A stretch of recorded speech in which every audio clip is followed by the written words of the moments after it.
Irumole Ogunda representa la construcción material basada en la alineación espiritual.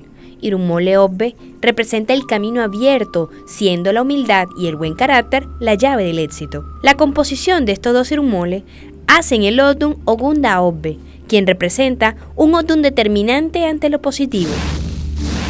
En el aspecto personal, invita al buen carácter, que incluye la paciencia, tolerancia, sensatez, honestidad, sentido común, entre otras virtudes importantes del ser humano.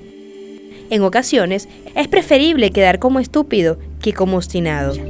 También indica que debemos estar arreglados físicamente. En el aspecto familiar, recomienda limar aspereza con los padres, especialmente la madre, cuidar de los niños, evitar discusiones delante de ellos y mantener en orden el hogar. Evitar conflictos de parejas es necesario por causa del mal carácter o situación económica.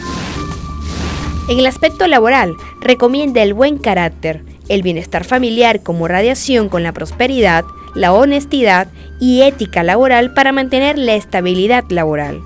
El reconocimiento de jerarquías evitará problemas en el trabajo. En el aspecto espiritual debemos ofrendar una Shiva hecho para mantener la alineación y atraer las cosas buenas de la vida, que en Ifá son los buenos hijos, la buena pareja, el hogar y la estabilidad en todos los sentidos de vida. En la salud, advierte de problemas estomacales por causa del mal carácter. No debemos comer apurados y sufriremos de pesadez al levantarnos. Debemos hacer lucha y despertar temprano.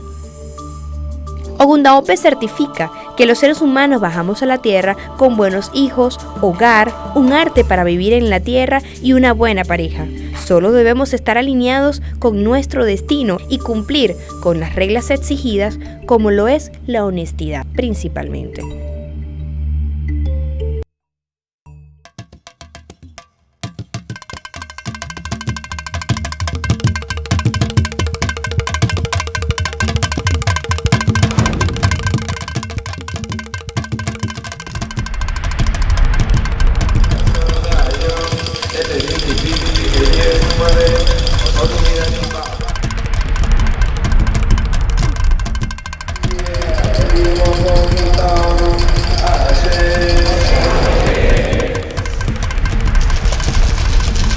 Yo le doy buena cara,